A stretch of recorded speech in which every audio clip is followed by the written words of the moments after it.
Hi, welcome everybody. Hi, Jeannine. Hi.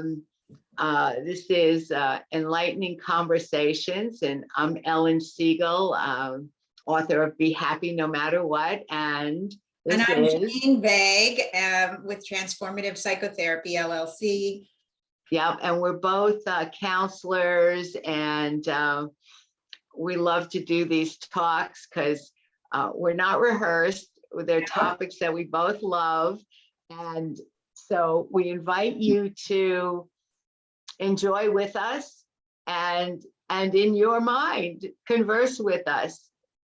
Have your thoughts come up in your mind as if we're all talking together. Today's topic is spirituality, and whether you consider yourself spiritual or not, this is a conversation for everyone, because we all have higher wisdom in ourselves, wherever we tap that from. So we thought we would start today by sharing, each one of us, how we've come to where we are spiritually today. Is that the way to say it, Jeannine? Was there a better way? Okay. Kind of the path that we went down to get to where we are. Yep. So I was brought up in a Reform Jewish home on Long Island in New York. My father, he grew up in an Orthodox Jewish home in Brooklyn. And my mother grew up in something called the Conservative Jewish home in New Jersey. And I think my father and my mother were drawn to the American Reform movement for Judaism. It was much more modern, and they were charter members of a local temple or synagogue, which actually means meeting place, in what were post-World War II communities on Long Island. So it was new communities, new parents, young children, new churches, new temples. And so when I came along, they required that I went to Sunday school. And so I was brought into a religion like right from the start, even though it wasn't Orthodox. And I think of Orthodox, whether it's in Christianity or Islam, or as the most observant or the most ritual, or at least this is what I experienced through what Orthodox Judaism is. So in Reform, you could say it had rituals and things like that, but nothing of the depth or amount, volume. So Sunday school, I guess, was sort of fun until I realized I didn't want to be in school on the weekends also. So I'm going to say to everybody, and to you, Jeannine, I fought it every step of the way. But I was a good girl on the outside. I was fighting on the inside, but a really good girl on the outside. So I would go, and then secretly, I only realized a couple of weeks ago, because I was thinking about this, that I really loved going. I loved the dances. I loved the learning of the services. I loved the Hebrew prayers. I loved that we got grape juice instead of wine. And I had a whole circle of friends there that weren't just in my school district, because it drew from several school districts. Mm-hmm. So, and then my parents knew that I was fighting it as I was a young teenager. And they said, you know, when you're 13, even though I didn't get bat mitzvah, which is a rite of passage in the Jewish tradition, traditionally only for boys, bar mitzvah, but in the Reform movement, bat mitzvah, so girls were included. But I didn't really want to go to Hebrew school on top of Sunday school. It was all too much for me. So I let my parents know I wasn't interested in that. And they were very kind and didn't force me, even though I was counting the years till Sunday school was over. But the moment they said I didn't have to go at age 13, something happened. It was like a paradoxical case. They said I didn't have to go. I wanted to go. So I went all the way through high school. And the reason I'm sharing this was because it was a key thing that happened yes, there were many along the way, but in the senior year of high school, our class, there were about 10 of us left, got to meet with the rabbi for like 2 or 3 hours every Sunday. And I will tell you that all the fighting that I did all through those years was, I don't know, somehow worth it, because I arrived at this wonderful place. So this is like meeting with the priest. I don't know if it's like meeting with the Pope, but it's meeting with somebody who there was no question in my mind when he stood up at the services, when he raised his hands for everybody to rise. I'm telling you, I felt the presence of whatever God was to me in that. And whether that was because my parents had me moving along, or because I came in naturally with that, or because I heard about it and was open to it. And I'll just say, and Rabbi Robbins, he was from Hungary, and he carried like the old world with him, it seemed to me, even though he was a modern American rabbi. So, and then I don't know, I didn't really think much about that training, spirituality. I really didn't think much about it. And then later, when I went to social work school, I found myself at Yeshiva University, which is like Fordham is in Christianity. It's like a Jewish university. It was primarily founded for Orthodox people who identified as Orthodox, but in the modern age, it's non-sectarian, even though there were a lot of Jewish people who went there. And like half conscious, I'm thinking, how did I get here? How did I pick this school? I mean, it was a good pick for me for many reasons. And it was like I sort of landed there. And it wasn't until even further in my adulthood that I could appreciate how it was I got there. And then developed an interest in studying all different religions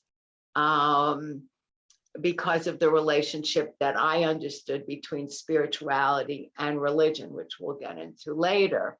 And also in that senior year, Rabbi Robbins taught us about one divinity and all the different ways people could practice and observe, and some people worship or observe holidays, whatever that was. So even as a high school senior, I got a global picture of openness, and that, you know, the religion I was brought up in was just one avenue for a person to find spirituality within themselves. And we'll talk later about the discernment between spirituality and religion. So I'm a person who, you know, I can be in any cultural, spiritual setting and experience, have rich experiences. So that's all I'd want to say. I mean, it's a lot, but that's all I want to say. More will come out as we talk. How about you, Jeannine? Okay. Oh boy. Well, my path isn't very linear.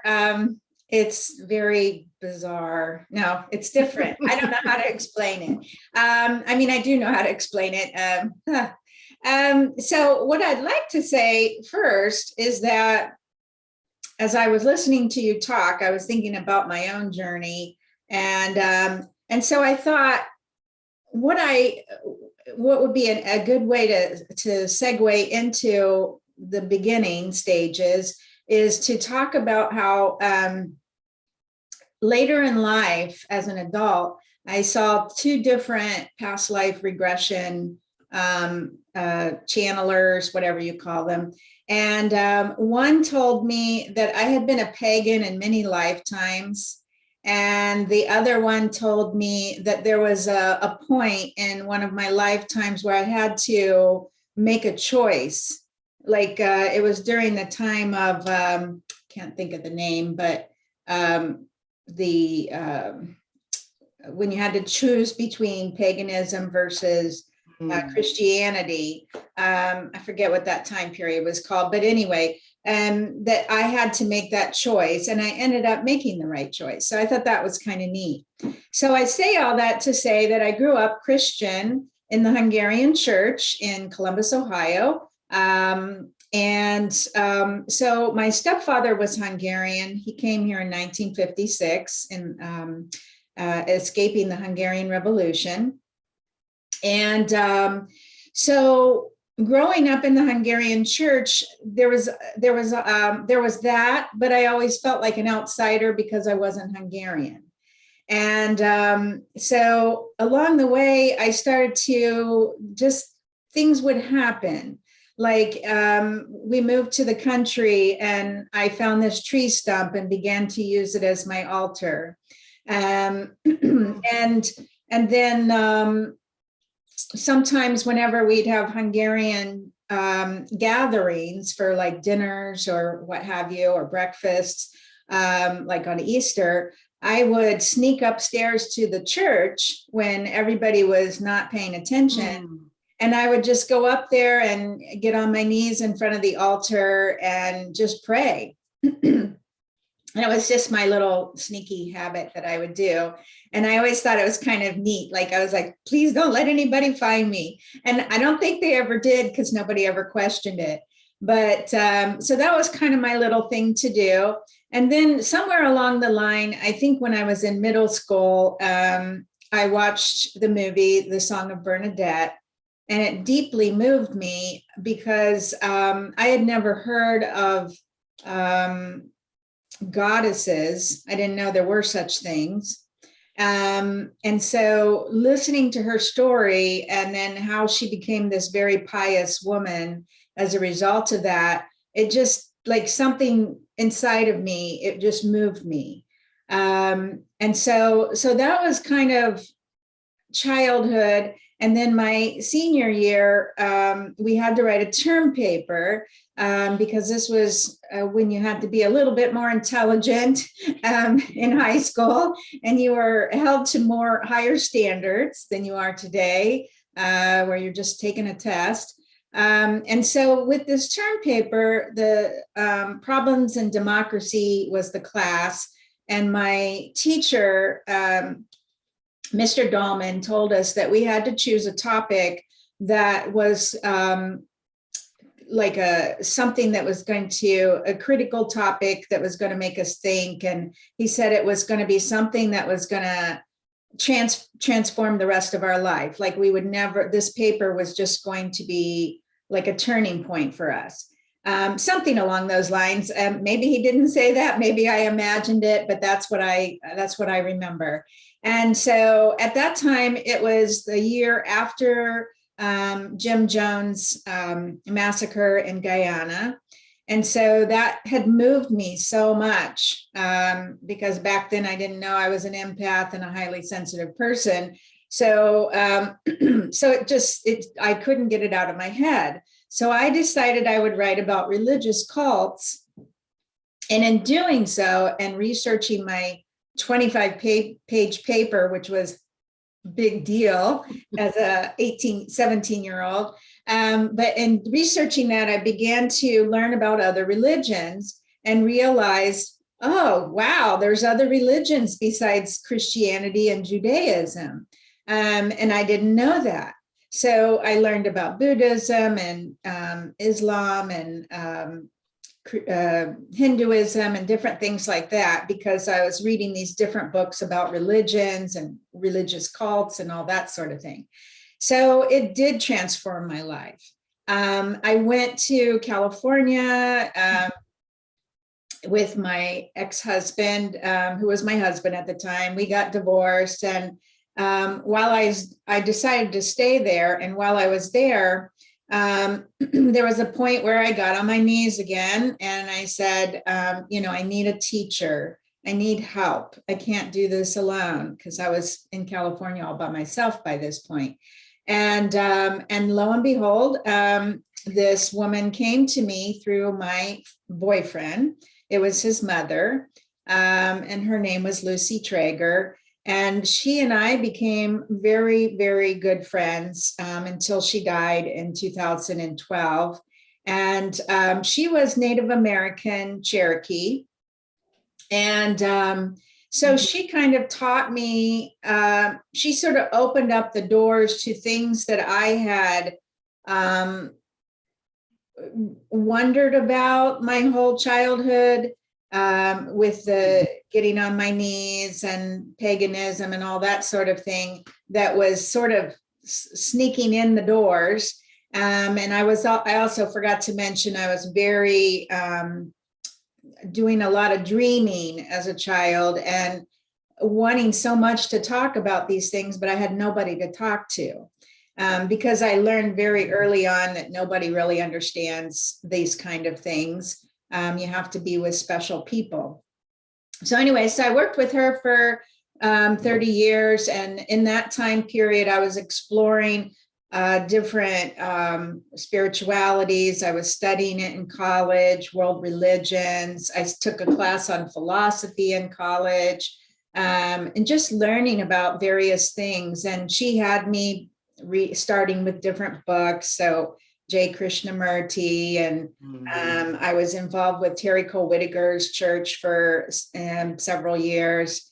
So that's, and then at some point I got involved in Wicca and studying about goddesses directly. And then after a crisis last year that you and I are well aware of, I just began to return to God, not to Christianity. It's just more like I just felt a need to find something I was struggling. I was in a crisis and I was struggling for some support and some answers. So I bought the Women's Study Bible. I began reading that.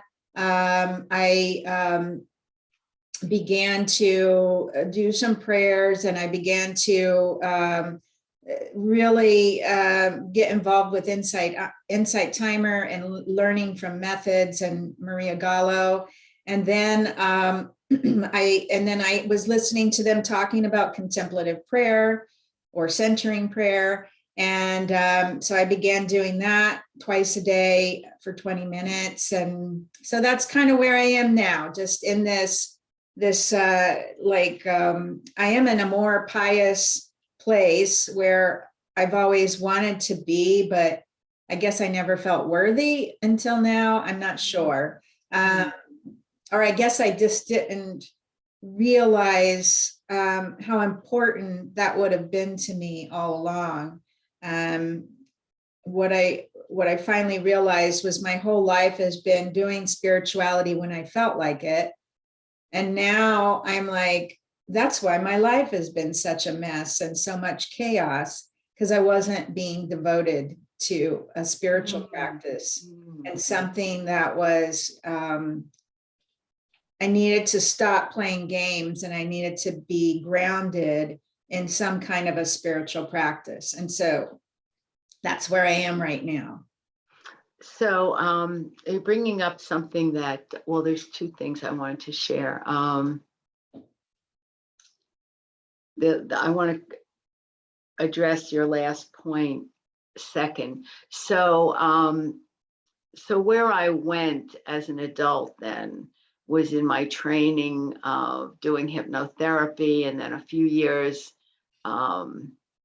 at Smith in contemplative practice. And both Jeannine and I teach meditation. And I don't know if you have a meditation group right now. I mean, I have in the past.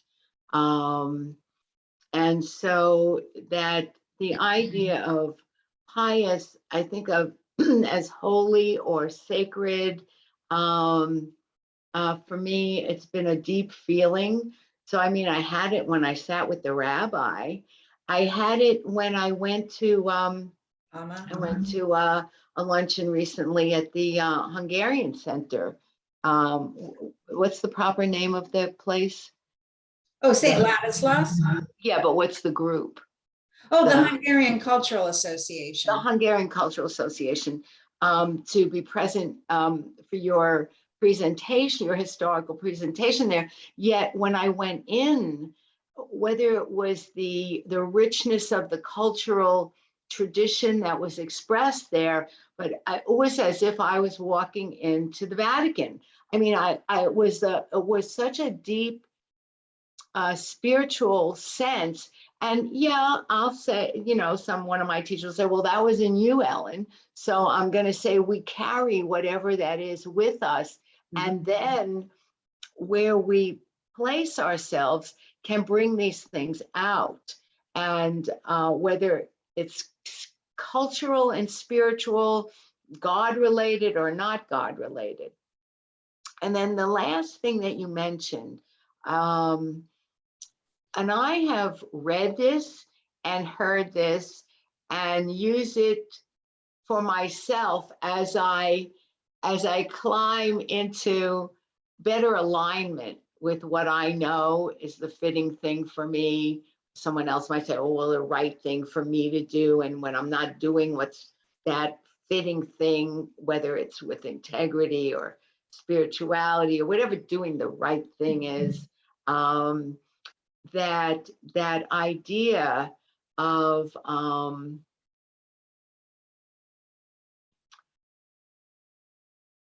having a practice that, and all the times that I've known that and like tried to run away from it, not even half consciously.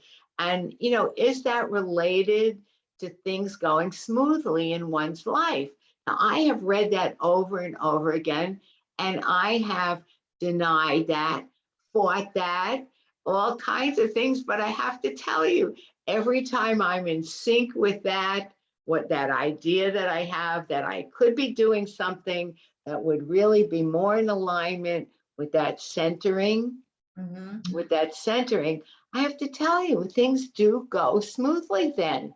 And, someone could say, oh, it's just a mindset or it's all in your mind. Well, so what? Your mind, this is like a higher part of us. So I have been inspired that way. I'm imperfect. And when I'm in sync, it really does go so much better.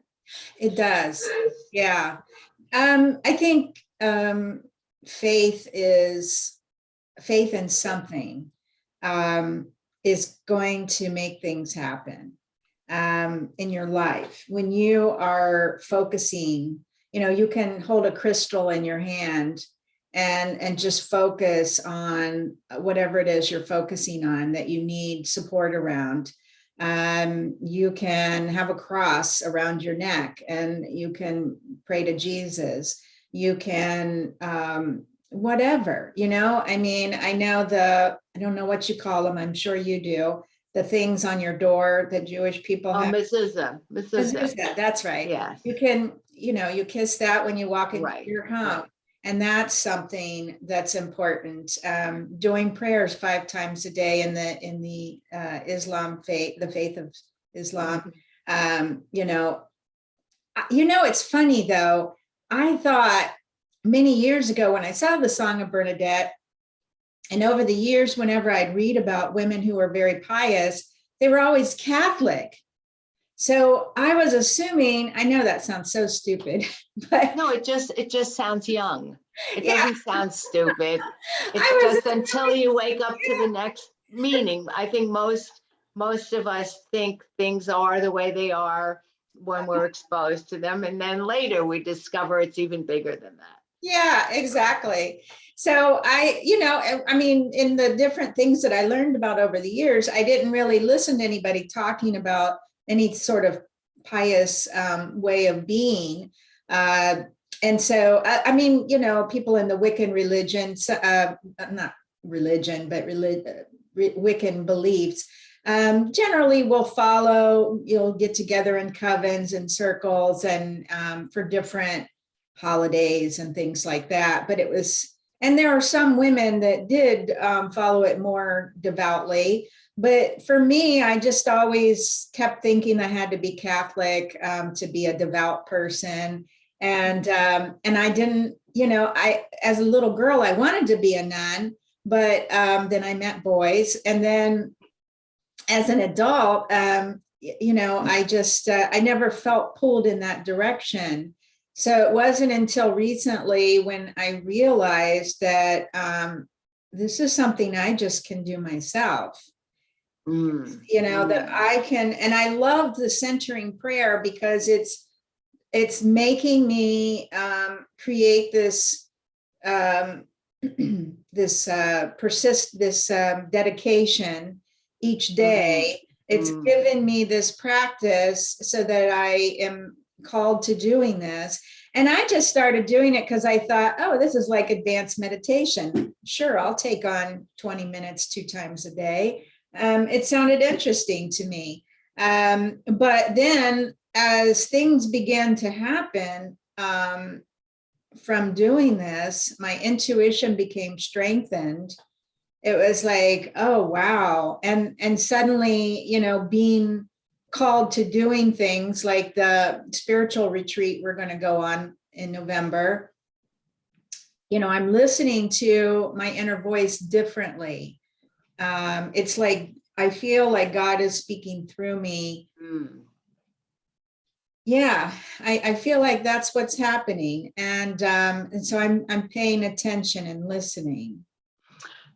Something occurs to me in a response to what you're saying, and that is in other trainings and background that I have and in helping people, so many of us are looking for what is our purpose. What am I really doing here? Things like that. And a lot of people are finding that it's to bring in some kind of wisdom, energy to others or onto the planet. And also when you were saying earlier, someone could connect with Jesus or inner wisdom or whatever that is, that really a general way that some people can do that is to listen to their own, to know that it's their own true self. That whether it's our inner wise self or our innate wise self or inner healthy parent. I mean, there's a million names, and not to get caught up in the names, but to tap into what is the highest truth about this that I'm looking at, or this that's upsetting me, or to ask, like when you ask, connect me, support me, and then the next minute you're feeling it.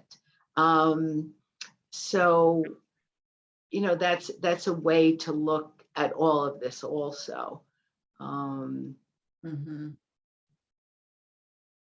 Yeah.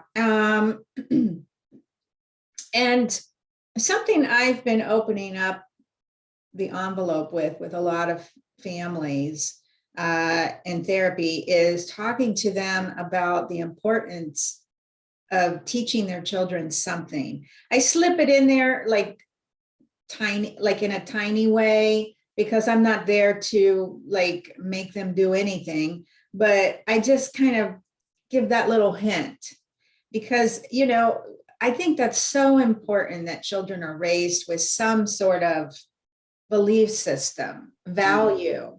I mean, you may think differently, but when I think about children who've been raised with some sort of belief system, they have something to jump off of, it's like they've got that starting gate in life, that they're going through that starting gate with this religion or that religion or what have you. And then as adults, we can choose to pick chocolate or vanilla because we've had some starting gate, versus a child who doesn't have anything. And then they just live their life in a place of, well, I don't believe in anything. I don't follow anything, blah, blah, blah. And they just kind of live their life. the way they do. I just think that's so important. Because if you don't have anything to start with, then it's like going into an ice cream store and you've never eaten ice cream. How are you going to know which one to choose if you've never tasted it? You know, we need something in life. We only live once. In this body, we live, you know, certainly I believe in reincarnation, but in this lifetime, in this body, we're living one time. And so it's short. We don't know how long we've got. So why not use it?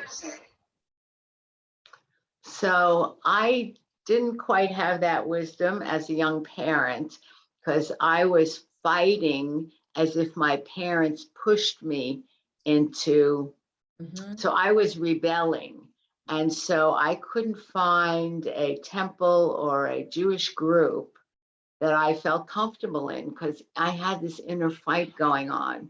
And so I did not give our child a formal education, because I was still fighting that.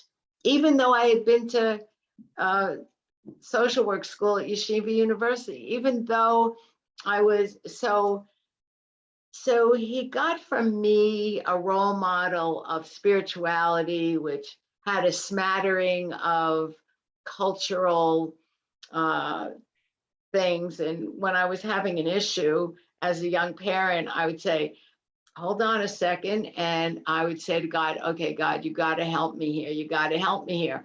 So that's the extent that he got, plus whatever he witnessed in me, because I have a million altars, and, you know, he knows I'm a meditator and all that. But I think that with all that, I may be lumped into that category of foo-foo, or that's all, you know, mystical junk and whatever. Nevertheless, he has a strong Jewish identity that doesn't seem to be associated with God at all. So he'll find his way. And, but I do agree, and I do this with clients, and I do it in a very non-judgmental way. I ask lots of questions. And one is, do you happen to have a spiritual connection? No worries if you don't, but I will tell you my experience working with many, many clients and friends, that if you have a spiritual connection, it can, and if it's not already a partnership, it can be cultivated into a partnership.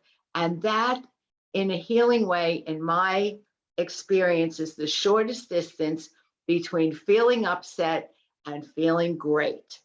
You can use your relationship with your spiritual connection, and that as a healing avenue, when you know what to do with it, whether through your own contemplations or help from others or your own wisdom, that's the shortest distance to healing. I really have found that. Yeah. And you know, there's been studies that show that in the hospitals, when people come in and do the praying around the patient and whatever, it helps in the healing process. So I mean, no different than holding a crystal when I'm in some kind of pain and focusing on healing, and then suddenly I'm healed. So I mean, there is power in prayer, as the saying goes, and meditation and what have you. Well, and we mentioned that in one of our previous conversations about mind over matter, and really that we are energy. These bodies are made up of energy. So when I think of spirituality, sometimes I talk about it as that we are a spirit or a spark of light, of energy inside this physical vehicle. And that's what empowers it, whether you call it life force energy, And, and you could think that that's how it is when you hold a crystal. You're using your consciousness to ignite, fan the flame of, enhance, apply, use the resources of energy around us and in us for a focused purpose, whether it's a question we formulate and we get an answer, whether it's concentrated prayer, that's another term that's used for healing, and whether you're sending energy, divine energy, whatever, or thinking in terms of sending healing energy to someone or to yourself for their highest good. Oh, and that's what I wanted to say before when you were talking about belief systems and faith and values, that a family's value could be in the goodness for all, the good for all, or the goodness in each person, or doing acts of kindness and generosity, and all that list of virtuous characteristics that we have, that can be faith in that, faith in the value of that, even if it's not in a deity or a goddess. And the other thing I wanted to add, what you said earlier, I don't know where in my training, and I don't mean like formal school training, because then I gravitated to learn through different teachers. I mean, there were some books, I have a feeling we read the same books on the goddess. And I can't remember, there were one or two that had like famous titles, but I can picture the books. So, and The Goddess Within, I think, was one, and there were some others. So, so however you tap into, I'm going to say, the highest part of yourself, whatever that is, and all the different ways that we think about that. Yeah. And when you speak about books, what I think is important is that people are led to those books, to the teachers, to the faith, to the beliefs.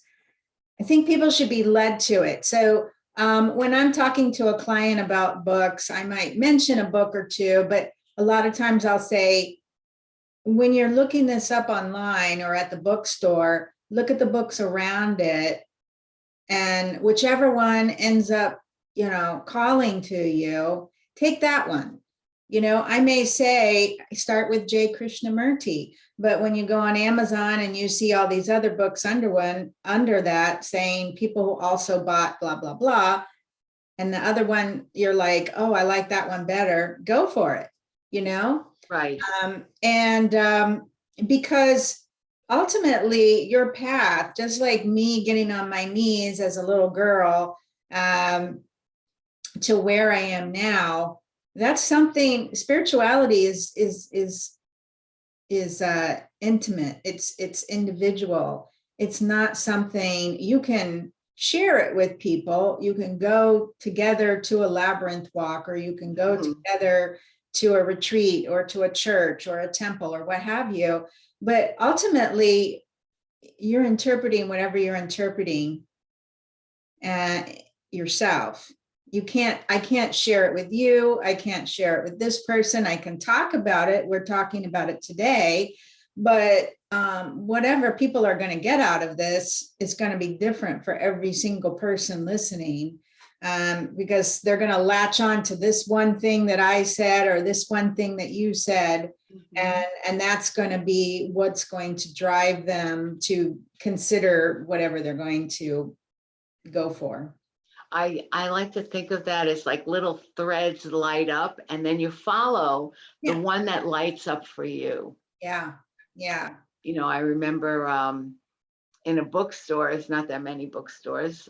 I'd like there to be more bookstores where you could, I think there were a few times where a book actually fell off the shelf in my direction. And I went, oh, I guess this is the one I'm supposed to get. Or I had a teacher who said, just put your hands up, and the one that stands out, either hot or cold or whatever, that's the one for you, or just the one that you like. You know, if you're attracted to notice like an inclination in your heart in a direction, follow it. And then if there's something else to follow off of that, and it is a path. It's a It path. is. It's not a done deal, not anywhere along the way. Mhm. It's like ever unfolding. It's a little mind boggling, but ever unfolding. Exactly. I mean, I've never known where I was going to end up right now. I've never known that. And there were times when I thought, I made a joke about this in another video we did, but there were times when I thought, okay, this is it. I know I'm never going to go off this path. I'm always going to be on this path, you know? And you know, what happened this past year, I had no idea. I never would have in a million years have said, oh yeah, this is where Jeannine's going to end up. Right. Yeah, but, and other things that came up along the way that I also think we haven't mentioned, different things that drive you spiritually, like yoga, not just meditation, but doing yoga. Some people do Tai Chi. I think I've taken a orientation in it once, but there's those two, I think, are good spiritual exercise courses, Tai Chi and yoga. But then there's also, well, can you say more about that? Like, what's the idea behind it, or well, yoga is a spiritual exercise. I've been doing that since 1970 something, when Lilius Yoga and You were on PBS in Columbus. I don't remember what her last name is for the life of me, but because she was just Lilius. But you know, I could barely get the channel because we lived on a farm, and you know, the reception wasn't good out there. So I would have looking at WOSU with the lines going through the TV, and I'm trying to watch her get in these postures, and I'm just doing whatever she's doing. And so that was my start. But it's a spiritual exercise because yoga works from the inside out. And I later did Kundalini yoga, which is a very advanced form of yoga, where you are in a posture and you're doing a breathing exercise. And that's actually where I had an out-of-body experience, which was really fascinating. It didn't last very long, but it was a fascinating thing because yoga, before people started opening up yoga studios, you know, the classes I would take, I was in the Kundalini class that I took was in the back of a metaphysical book, back of a metaphysical store called L'Objet d'Art and Spirit over by the Beverly Center. It was nearby to the Bodhi tree, and this is in Los Angeles. And we would go to the back of the store, and there was like, I think 5 women, and we were on the floor there in the storeroom, and we would do these classes once a week on Saturdays mornings, I think it was. So that was my introduction. So yoga is, you know, and you end with a meditation, and it's just a very, it's grounding. It's a grounding experience, getting inside of your body.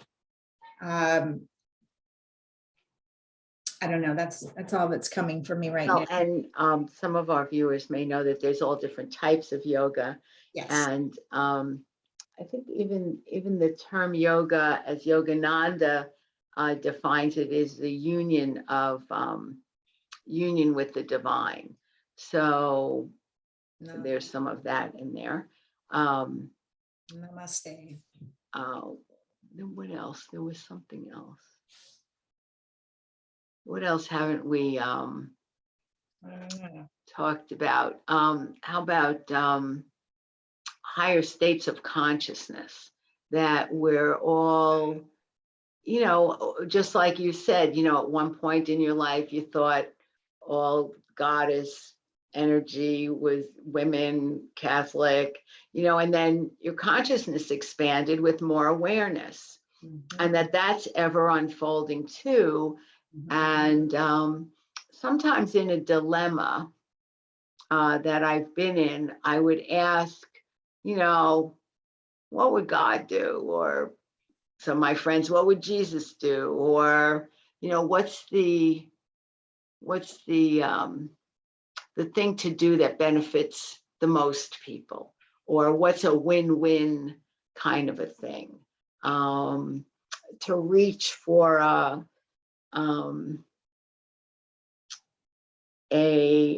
harmonious kind of a solution is a word that comes to me. I mean, we all have different experiences, different words come to us, even words that you and I use, our viewers, if there's a better word, use your word. So Yeah. I don't know. Any thoughts on that? Consciousness? Yeah, consciousness, higher consciousness. I remember a book, Handbook to Higher Consciousness. That was my first book. Yeah. I still have it. Ken Keyes Jr. Yeah. And this is so much fun, Jeannine. When we talk, it's like we discover these things that we had in common that we didn't even know. That's why it's fun. I encourage anyone to have these kind of conversations with whoever you can have these conversations with, because you find connections and commonalities. It's very sweet. Yeah, there's a link there. Yeah, that book was really transforming for me. And I went on to read A Healthy Person's Guide to Relationships, or A Conscious Person's Guide. He wrote that too. And you can still get those books. Yes, yes. It's hard to find them, but you can still get them. Yeah. Handbook to Higher Consciousness, and then Autobiography of a Yogi, which Yoga book. I've been to the temple in Malibu. Oh, we'll have to have those conversations because I'm curious. I've only been there online. Yeah, it's a beautiful place walking around there. They've got some of the ashes of Gandhi and Martin Luther King underneath like a shrine kind of thing, because Hindus, they like the shrine type thing. And then I went to his temple, yet another one in Richmond, California, which was a strange place to put it. But I mean, it seems strange now, but way back then it was just an unknown town. But it's up on the hill and it's a really beautiful place. So yeah, these are some of the type of temples that I've been to, including I've gone into beautiful Catholic churches. I love going inside because they're so ornate. I've been in some in Mexico and Canada, and just some really beautiful places. And also in Wales. Wales. That one was a weird place to go to. But anyway, it was very dark. But visually dark. No. Oh, energetically dark. Energetically dark. Yeah. It was, I don't know what happened there, but something happened there. So anyway, so higher consciousness, and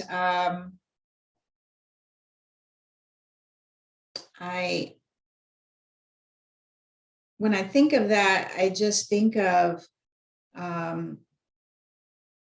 expanding our consciousness and integrity, personal integrity. And I like how you said, what would God do, or what would Jesus do?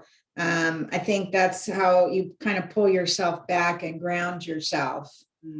Because I think I'm safe in saying that you and I both believe that we're at one with God, that, it's this. I like that, the omnipresent. Yeah. I like that. No separation there. But I think it's an ongoing journey that we all have to, when we say our purpose in life, it's important that we all have some journey that we're on. You can't just be in this world.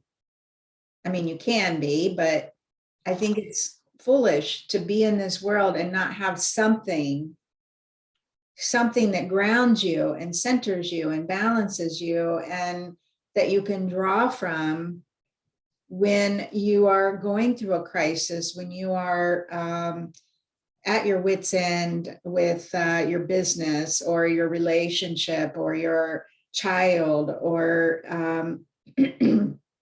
something that's happened to you in society.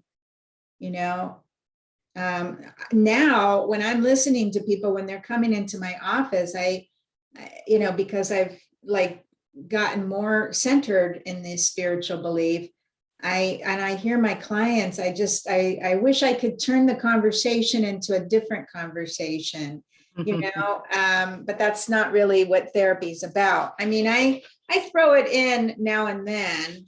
And I always talk to people about what their spirituality is, because that's a holistic way of working with somebody. And I draw on that when we're talking about trauma in their life. I draw on that to discover, and when I'm talking to them about their coping skills or what have you. But sometimes I wish I could just say more. I wish I could be more like a spiritual director and help them to understand that, your life is going to be better if you could find something to believe in, if you could step outside of this world. You have this decision that you have this pain, or you have this decision that this man is like this, or this woman is like this, or that your children are like that, or you are like this. Tap into your spirituality, tap into something inside of yourself.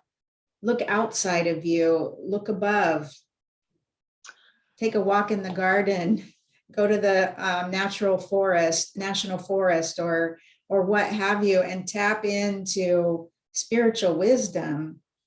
And I think your life is going to go so much better. You may not have that pain. You may not have that when there's something bigger than you. I think that is really valuable.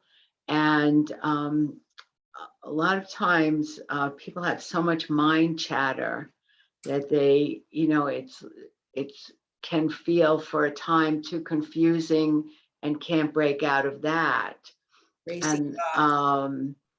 And that once you have the idea that you just gave people, that really helps people to have a spiritual, even a spiritual curiosity helps. And that's a beginning to see. It's like, like somebody saying, have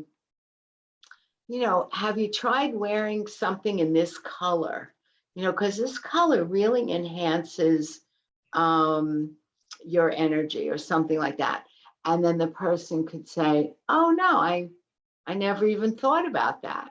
So, hearing what you've said, there may be somebody listening or viewing or knowing somebody who could be invited to just try something on, knowing that they could throw it away later. It's just if you don't bring yourself to it with I wonder if this could help me. You could pick the most minimal flavor of curiosity and bring yourself to someone or to something or to a book, or you step in the used bookstore into the spirituality aisle and just see if there's something there. Not that you're reading books like an authority, you read them for the energy to see if there's something that lightens up something else in your consciousness. Exactly. And the part about people find calm and centering, going into a forest, going to the beach, taking a walk, standing out and just facing the sunshine. So, you know, anyone who's listening, if you're helping other people, you can invite them. I like invite because invite means they could take it or leave. It gives them maximum space to take it up rather than telling someone, which, you know, they could have like a little wall come up initially. So to invite people into nature, because that's could be an easy way. Some people look up at the stars. Some people sit with a candle. Some people, you know, have a dinner and really enjoy what they're doing. Focusing in, it's so great that I have this to eat. Yeah. Because lots of people don't have things to eat. Yeah. And you can say a prayer for those people if you want. But any kind of appreciation for yourself. And I will say that for anybody who wants to help somebody discover that that inside themselves, or to help somebody do that, that Be Happy No Matter What book, 5 Steps to Inner Freedom, is really about noticing that you've been listening to an inner voice your whole life, even though it was echoing in the background, even it got pushed aside, that there was a little something that said something to us that we may not have paid attention to. And that's a guide inside ourselves. You don't have to call it God or spirit, just start there. That there's an inner calm that you can get to in yourself. Mhm. And you know, that's one way. Yeah. But you know, it really helps. It helps when you can discover something that you can rely on in that way that Yeah. you're talking about. And I like what you were talking about earlier about taking what works for you from it. That's something, one of the first things Lucy taught me was, you know, when I would go to a lecture or a spiritual teacher or what have you, she'd say, just hear what they have to say and just pull out whatever it is that you're resonating with, whatever seems to, and the rest of it's just garbage. Because garbage meaning it wasn't relevant to me. It wasn't for you, but it's for somebody else. It is, yeah. So I've, you know, so just focusing on whatever it is that I got from that teacher.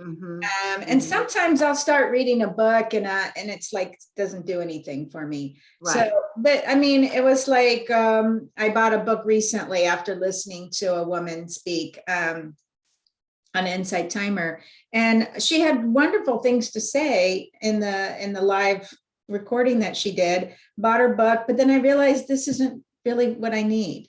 But I was happy to give her, you know, the $13 for showing up to her lecture and supporting her, because by buying her book, it's going to make her get higher up on the Amazon chart or something. So I like that. It's going to help her get higher up, whatever that is. Yeah, whatever that is. Yeah. And you can always give the book to someone else. And I probably will, one of my clients. But what you're sharing about really is having received things that resonated through her talk, and then you had the inspiration to buy the book, and maybe it was to help her out. Maybe you thought, or I would think, you know, well, you know, maybe I'm going to learn more in this book, but the real purpose was to help her out or to pass it to someone else. And then you had the discernment of, oh, wait a minute, that was enough of that. You know, I wonder what will come to my view, or what will inspire me next, or other thoughts. And I do the contemplative prayer, the centering prayer, meditation, that in that path of acquiring more and more connection with stillness, because meditation is a path, and the quieter we get, sometimes the more active that chatter gets. So we can work on sending it away,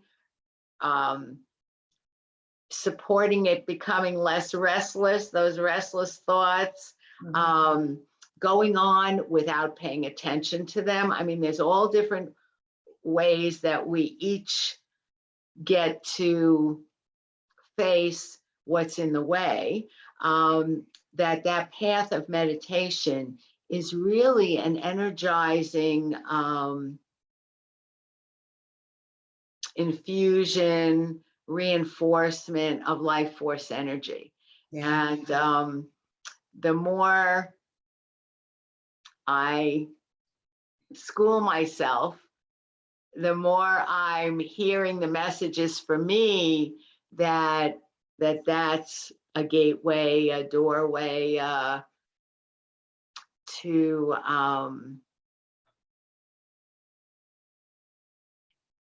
really making choices about how to apply my energy, this energy, our energy on the earth plane. Yeah. So, and that interests me. So I'm curious about that. So I'm going to go for more of that. You know, everybody's going to go for more of whatever is their path and what interests them. Well, we've come to the hour. I'd like to invite people. We don't get a lot of comments when we do our conversations. I'd like to invite people to comment on what their spiritual path is. What is it you do that creates spirituality for you? Put it in the comment section. We'd love to hear it, and love to have you be a part of this conversation by sharing your awareness in life. That would be wonderful. Great. So join us again for another enlightening conversation, and take what you can from this. Some people have said they listen to these recordings a second time. Good. You never know what you hear and what you hear inside yourself as you have us along with you. So thanks for joining us. Thank you. Okay, we're done. Bye-bye. Bye.